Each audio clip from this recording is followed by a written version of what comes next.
तो अपना आज का टॉपिक है वेक्टर्स। ठीक, चलिए स्टार्ट करते हैं। देखिए तो वेक्टर या कोई भी चीज स्टार्ट करने से पहले मैं आपको एक टर्म को इंट्रोड्यूस कराना चाहूंगा जिसका नाम है फिजिकल क्वांटिटी। फिजिकल क्वांटिटी, भाई ये फिजिकल क्वांटिटी आपको बहुत सुनने को मिलेगा कि ये फिजिकल क्वांटिटी, वो फिजिकल क्वांटिटी, ये है क्या? ठीक है, तो पहले ये समझ लो फिजिकल क्वांटिटी है क्या भाई, है ना? ऐसी क्वांटिटी, ऐसी चीज जिसे हम लोग मेजर कर सके, विच कैन बी मेजर्ड, जिसे आप मेजर कर सकते हो, जिसे आप माप सकते हो किसी इंस्ट्रूमेंट से, किसी डिवाइस से, उसे हम लोग क्या बोलते हैं? Physical quantity. जब मैं एग्जांपल के तौर पे लूं तो क्या आप मास को मेजर कर सकते हो? हाँ कर सकते हो। लेंथ को मेजर कर सकते हो? हाँ कर सकते हो। टाइम को कर सकते हो? कर सकते हो। इमोशंस, इन्हें कर सकते हो क्या? नहीं सर। नहीं कर सकते। तो ये फिजिकल क्वांटिटी नहीं है। बात समझ में आया क्या? ये फिजिकल क्वांटिटी नहीं है क्योंकि इसको मेजर नहीं कर सकता। भाई कितना चोट लगा, छोटू सा चोट लगा, बड़ा चोट लगा, हमें क्या पता भाई कितना बड़ा चोट है ना? किसी को धक्का लग गया, हर्ट हुआ, अब कितना हर्ट हुआ कौन जाने, भगवान ही मालिक है।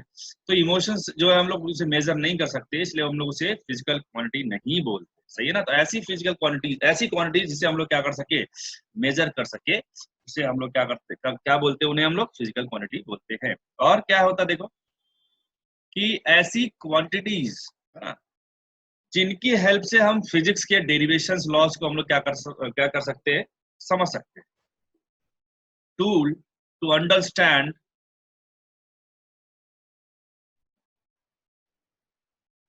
Laws and derivations of physics.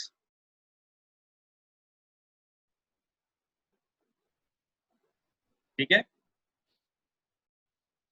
Clear? ये मतलब आप जरा सोचो कि अगर आपको पता ही नहीं है कि आप किसके बारे में पढ़ने जा रहे हो तो आपका रिसर्च आगे बढ़ेगा क्या? भाई उसको पता थोड़ा चाहिए इसका नाम क्या है, इसकी प्रॉपर्टीज क्या है, तब तो आगे बढ़ोगे इसका रिसर्च में। लेकिन पता ही नहीं है कि क्या चीज है, अब आप उसके बारे में डिस्क्राइब कर रहे हो। मालिक बोला कि अरे वो तो बहुत स्मार्ट है, उसके इतने नंबर आते, उसके इतने नंबर आते, तो सामने वाला पूछेगा भाई है कौन वो? पहले तो उसको डिफाइन करो ना, उसका नाम क्या है। वही चीज है, अगर हमें उन सबके नाम हम पता रहेंगे तभी तो हम बताएंगे भाई कि हाँ हमने फोर्स बराबर एम ए लिख दिया, ये एक्सेलरेशन है, एम क्या है आपका, मास है, एफ क्या है आपका, फोर्स है। तो अगर ये एम पता ही नहीं होता, मास क्या है, फोर्स क्या है, एक्सेलरेशन क्या है, तो क्या हम इस एक्सप्रेशन को लिख पाते क्या या समझ पाते क्या? नहीं। समझ में आ रहा है ना? तो यस। हाँ, तो फिजिकल क्वांटिटीज क्या है समझ में आया? या तो आपने क्या बोल दो कि ऐसी क्वांटिटीज जिन्हें हम लोग मेजर कर पाए, या फिर ऐसा टूल जिनकी हेल्प से हम लोग क्या कर सकते हैं, फिजिक्स के लॉज एंड डेरिवेशंस को अंडरस्टैंड कर पाते हैं। ठीक है, लिख डालो जल्दी से। देखो कुछ फिजिकल क्वांटिटीज ऐसी होती हैं जिनको हम लोग जब मेजर करने जाते हैं ना, उनके मेजरमेंट में हमें सिर्फ उनके मैग्नीट्यूड की जरूरत पड़ती है ना? क्या जरूरत पड़ती है बेटा? मैग्नीट्यूड। ठीक, तो ऐसी क्वांटिटीज जिनके मेजरमेंट में हमें सिर्फ क्या चाहिए होता है बेटा? मैग्नीट्यूड चाहिए होता है, डायरेक्शन नहीं चाहिए होता है ना? तो उन्हें हम लोग क्या बोलते हैं? स्केलर्स, है ना? क्या बोलते हैं उन्हें? स्केलर्स। क्या बोलोगे? फिजिकल क्वांटिटीज का क्या मतलब? Physical quantities having only magnitude not direction, उन्हें हम लोग क्या बोलेंगे? स्केलर्स। जैसे एग्जांपल के तौर पे क्या हो जाएगा? एग्जांपल, डिस्टेंस, टाइम, मास, है ना, स्पीड, बहुत सारे और भी हैं। और एक बहुत इंपॉर्टेंट है प्रेशर। ये क्या है कि बहुत सारे लोग इसमें कंफ्यूज रहते हैं कि प्रेशर स्केलर है या वेक्टर। मैं समझाऊंगा इसको। इतनी सारी चीजें क्या आपकी स्केलर है क्योंकि उनको डिफाइन करने में हमें कभी भी डायरेक्शन की जरूरत नहीं पड़ती। सपोज आपसे कोई बोला भाई टाइम क्या हो रहा है, टाइम बताने के लिए आप क्या बोलोगे? भाई ठीक है 10 सेकेंड हो गया, 20 सेकेंड हो गया, या 11:12 हो गया। आप कभी थोड़ी बताओगे भाई कि इस डायरेक्शन में इतना टाइम हो रहा है और इस डायरेक्शन में इतना टाइम हो रहा है। तो टाइम तो हर डायरेक्शन में सेम ही रहेगा।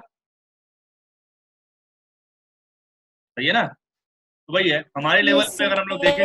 हाँ, न्यूटोनियन मैकेनिक्स में अगर हम बात करें, अगर रिलेटिविटी नहीं लग रही है तो टाइम में कोई भी फर्क पड़ने वाला नहीं है। हाँ हाँ, या फिर आप बहुत ज्यादा स्पीड से चल रहे हो किसी फ्रेम में, वो सी के आसपास की, सी मतलब स्पीड ऑफ लाइट की स्पीड के आसपास चल रहे हो आप, तब तो आपका टाइम डायलेशन मिलता है, बट वो हमारे सिलेबस की बाहर की चीजें हैं, हम उसे पढ़ने वाले नहीं है, ठीक है ना। अभी हमारे लिए टाइम क्या है भाई, बदलेगा ही नहीं, और वो टाइम क्या रहेगा आपका, हर डायरेक्शन में हर जगह सेम रहेगा, ठीक है। ऐसे ही मास है, अगर आप मास ले, आप कोई चीज खरीदने जाते हो, सपोज शुगर खरीदने जाते हो, आपको शुगर 5 kg लेना था, तो आप उससे सिंपली ये बोलोगे ना भाई 5 kg शुगर दे दो, अभी थोड़ी बोलोगे 5 kg अपर डायरेक्शन में शुगर दे दो, थप्पड़ मार भगा देगा, बोला पागल हो गया, ज्यादा फिजिक्स पढ़ लिया उसने, है ना, है कि नहीं। आप उसके बाद सिंपली क्या बोलते हो भाई 5 kg शुगर दे दो। ऐसा सेम स्पीड है, स्पीड में भी आप क्या बताते हो भाई इतनी स्पीड से दौड़ रहा है, इतनी स्पीड दौड़ रहा है, डायरेक्शन की जरूरत यहाँ पे पड़ती नहीं है। सेम है, प्रेशर भी क्या होता है, इसमें कोई डायरेक्शन नहीं होता है ना, उसको मैं आपको और अच्छे समझाऊंगा। और जो डायरेक्शन की फील आती है प्रेशर में, एक्चुअली वो फोर्स की फील आती है ना, फोर्स का डायरेक्शन होता है वो प्रेशर का डायरेक्शन नहीं होता है। क्लियर है क्या। तो प्रेशर, स्पीड, मास, टाइम, ये सारी चीजें क्या है आपकी स्केलर क्वांटिटीज है, ठीक है। अब बात करते हैं वेक्टर्स क्या है, वेक्टर्स क्या है भाई, ठीक है। वेक्टर्स आर, है ना, द फिजिकल क्वांटिटीज, ठीक, having magnitude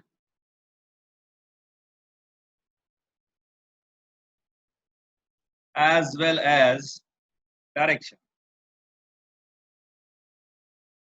कुछ स्पेसिफिक डायरेक्शन होगा ना, स्पेसिफिक डायरेक्शन, तो उसके पास दोनों चीजें होंगी भाई, क्या क्या, मैग्नीट्यूड भी होगा और डायरेक्शन भी होगा।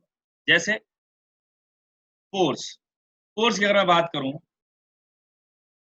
फोर्स क्या होता है भाई, जैसे मान लो हमारे पास एक बोला कि भाई 10 न्यूटन का फोर्स लगाना अपने को, तो 10 न्यूटन का फोर्स, जैसे मान लो आपके पास एक ऑब्जेक्ट ऐसे रखा हुआ टेबल पे, 10 न्यूटन का फोर्स ऊपर से लगा दिया ऐसे, क्या ये ऑब्जेक्ट हिलेगा, नहीं हिलेगा। आप करके देख लेना, आप कोई ऑब्जेक्ट रख लो, आप मान लो आपकी बुक है, ये बुक है, बुक के ऊपर आपने 10 न्यूटन फोर्स लगा दिया, थोड़ा बहुत फोर्स लगा दिया, ये टच से मस नहीं होगी। लेकिन अगर यही फोर्स मैंने इधर लगा दिया, तो क्या इसका मोशन में ला देगी इसको ये,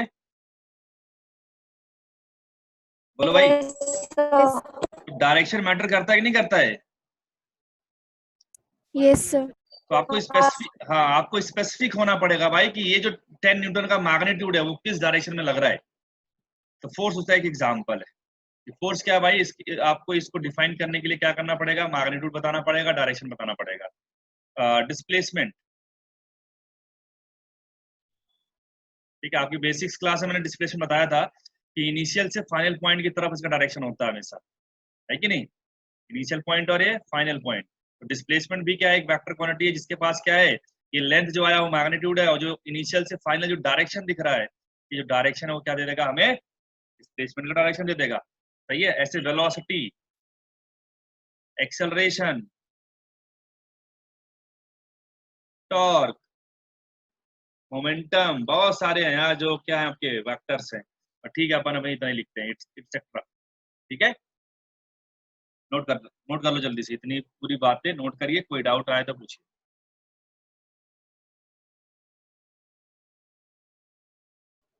अब हम बात करते हैं बेटा कि वेक्टर्स को हम लोग कैसे रिप्रेजेंट करते हैं ना, रिप्रेजेंटेशन ऑफ वेक्टर।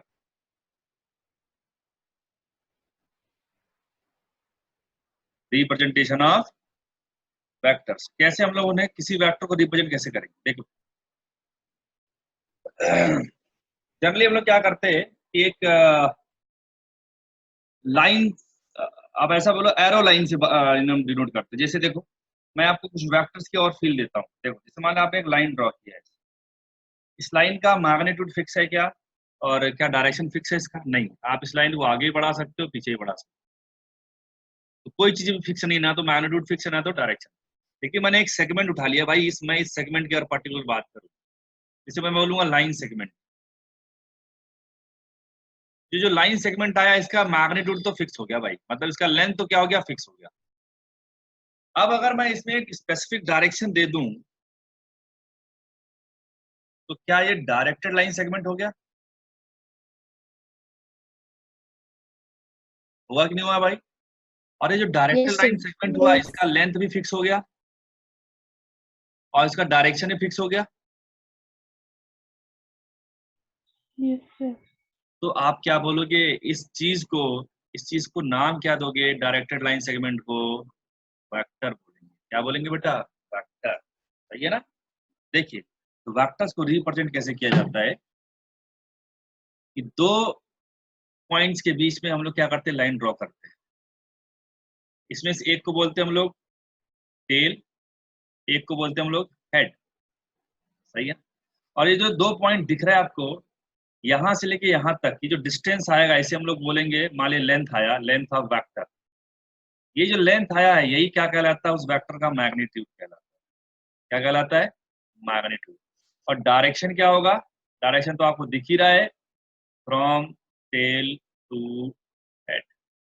बात समझ में आया क्या बेटा? Yes sir. यस अब क्वेश्चन उठता है, सर ये कैसे लाइन ड्रॉ किया, कितना बड़ी लाइन ड्रॉ करना है, इन सब कैसे मुझे पता चलेगा? तो मैं बताता हूँ उसका। देख बेटा, जैसे मान ले आपके पास एक 10 न्यूटन का फोर्स है ना? क्या है अपने पास? एक 10 न्यूटन का एक फोर्स है। तो मैंने क्या किया, और वो लग रहा है किधर? इस डायरेक्शन में लग रहा है। मैं इधर कुछ डायरेक्शन दिखा देता हूँ आपको, है ना? इधर होता है आपका ईस्ट, इधर होता है आपका कन्वेंशनल डायरेक्शन है, east, north, south and west. 10 newton का फोर्स जो है वो ईस्ट में लग रहा है। तो कैसे दिखाया जाए? देखो ध्यान, मैंने स्केलिंग किया। स्केलिंग क्या किया भाई कि मेरे स्केल में जो 1 सेंटीमीटर आएगा वो 5 न्यूटन के बराबर में मान लूंगा। तो 10 न्यूटन के लिए कितना सेंटीमीटर चाहिए मुझे? 2 सेंटीमीटर चाहिए, एक नहीं चाहिए? Yes sir. तो मैं दो पॉइंट ऐसे लूंगा, उनका डायरेक्शन कितना होना चाहिए? मिलाने वाली लाइन जो है वो किधर होनी चाहिए? ईस्ट की डायरेक्शन में होनी चाहिए। और ये जो लेंथ है उसे मैं क्या बोलूंगा? 2 सेंटीमीटर के बराबर ड्रॉ कर लूंगा। और वो स्केलिंग में जाकर मैं रीड करूंगा, तो वही 2 सेंटीमीटर किसको रिप्रेजेंट करेगा? 10 न्यूटन के फोर्स को रिप्रेजेंट करेगा। और ये जो टेल से लेके हेड तक वाला डायरेक्शन है वो ये बताएगा भैया ईस्ट में लग रहा है। बात समझ में आया क्या? Yes sir. तो हम ऐसे अपने लेवल पे बेटा क्या कर लेते हैं? स्केलिंग कर लेते हैं। ठीक है ना? कोई बहुत बड़ी बात ये नहीं है, जो आपको मैं बता रहा हूँ। ठीक है? अच्छा, कैसे उसको लिखा जाता है? मान लीजिए सपोज कोई एक वेक्टर ए है। If A is a vector quantity, तो उसको कैसे लिखोगे आप? ए के ऊपर एक डंडा लगा देते हैं, या फिर एरो लगा देते हैं, या फिर सिंपल एक बार टाइप का एक साइन लगा देते हैं, डंडा टाइप का।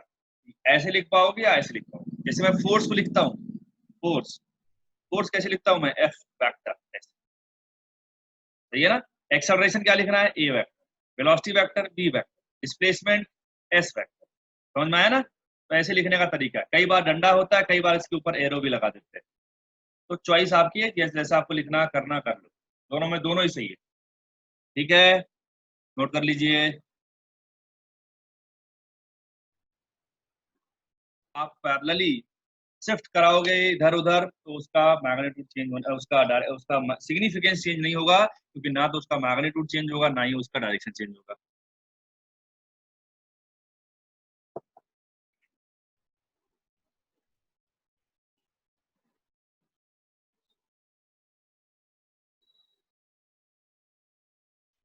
चलो अभी हम लोग बात करते हैं कि दो वेक्टर के बीच में एंगल कैसे निकालते हैं हम लोग, है ना?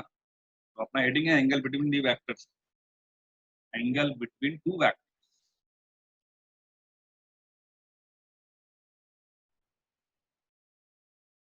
ठीक है? तो कैसे होगा ये दो वेक्टर्स के बीच में एंगल को फाइंड करना, वो देखते हैं। देखिए कि मान लो जब भी आपको वेक्टर्स दे रखे हो, एक वेक्टर ऐसे दे रखा है, एक वेक्टर ऐसे दे रखा है, ये ए वेक्टर है, ये बी वेक्टर, मुझे क्या करना है? इनके बीच में एंगल निकालना है। तो अब कैसे निकाला जाए, क्योंकि ये तो दूर दूर है। मुझे इतना पता है कि भाई साहब मैं इनको पास पास ला सकता हूँ एक टेक्निक से। क्या टेक्निक है वो? कि मैंने ए को बनाया। क्या किया मैंने बेटा? ए को बनाया, ए को बनाया ऐसे ही, उसका डायरेक्शन भी वही रखा, मैग्नीट्यूड भी रखा। मुझे पता है कि अगर मैं बी को बिना उसका मैग्नीट्यूड चेंज किए और डायरेक्शन चेंज किए इस वाले पॉइंट्स अगर बना लूं मैं, तो कोई दिक्कत आने वाली नहीं है। बोलो, क्योंकि बी जो है उसका मैग्नीट्यूड यहाँ से लेके यहाँ तक था, मैंने उतने मैग्नीट्यूड यहाँ पे लेके यहाँ बना दिया, स्केलिंग करके बना लिया। डायरेक्शन उसका इस डायरेक्शन में था, मैंने इधर भी डायरेक्शन दे दिया वही। ना तो उसका मैग्नीट्यूड चेंज हुआ, ना तो डायरेक्शन चेंज हुआ। तो मैं बोल सकता हूँ ना कि वेक्टर बी तो बदला नहीं, और वेक्टर ए भी अपना वही था, सेम मैग्नीट्यूड सेम डायरेक्शन वाला, तो मैंने बना दिया। सही है? तो दो वेक्टर के बीच जो एंगल आता है, आप बताओ कौन सा एंगल लूं मैं। ये ले लिया मैंने अल्फा, ये ले लिया मैंने बीटा। तो angle between A and B vector क्या लूं मैं, अल्फा लूं या बीटा लूं?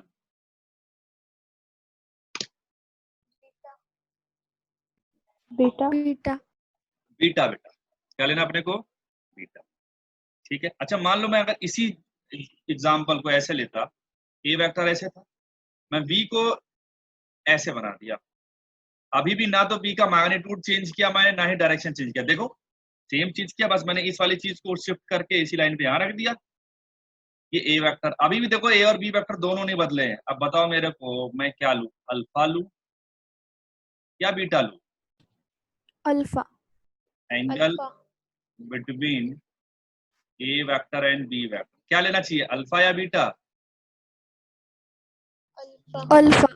अल्फा। कुछ लोगों ने अल्फा बोला, कुछ लोगों ने बीटा, लेकिन आंसर बेटा बीटा ही रहेगा, अल्फा नहीं। अब क्या सीखना है आपने को वो देखो, ज्योमेट्री में मत जाओ, क्या ज्योमेट्री कैसा बनाया है, चाहे ये बनाया जाए पहला वाला या सेकंड वाला है? हमें ये देखना है कि एंगल जब भी निकालना है आपको, एक मूल मंत्र याद रखना है, ताल से ताल मिला। क्या याद रखना है, ताल से ताल मिला। ताल मतलब टेल, टेल टू टेल या फिर हेड टू हेड। जहां पर दोनों का हेड टू हेड मिल जाए, हेड और हेड मिल जाए, या दोनों का टेल से टेल मिल जाए। यहाँ पर देखो आप, यहाँ इसका भी टेल है और बी वाले का भी टेल है, तो जब दोनों का ये हो गया तब जो एंगल बनेगा दोनों के बीच में, उसे हम लोग क्या बोलेंगे, एंगल बिटवीन दी वेक्टर। यहाँ पे देखो एक का हेड आ रहा है, एक का टेल आ रहा है बेटा, इसका मतलब ये है कि ये तो एंगल नहीं होगा, तो फिर मुझे क्या करना पड़ेगा, शिफ्टिंग करनी पड़ेगी। सेकंड वाले पोजीशन से मैं फर्स्ट वाले पोजीशन पर आऊंगा, इस बी वाले को मैं आगे शिफ्ट कर दिया ताकि बी का टेल ए के टेल से कोइंसाइड कर जाए। देखो हमने वही किया, पहले ये वेक्टर यहाँ पर था, अभी मैं थोड़ा उसको आगे शिफ्ट कर दिया, तो यहाँ पर उसका टेल आ गया, यहाँ पर उसका हेड आ गया, अब दोनों का टेल क्या हो गया, मिल गया। बात समझ में आया क्या? यस अच्छा सर। मैं इसको ऐसे ही बना सकता था, आपका ये वेक्टर था, मैं बी वेक्टर को यहाँ पे ले आया, अभी क्या दोनों का हेड मिल रहा है, यस और अगर दोनों का हेड मिल रहा तो भी हमारा काम हो जाएगा। ये जो एंगल आएगा उसे मैं क्या बोलूंगा, ये भी बीटा के बराबर होगा। यही जो बीटा है वही angle between A vector and B vector हो जाएगा। पूरी बात समझ में आई क्या अपने को? Yes sir. हाँ नोट कर ले बेटा।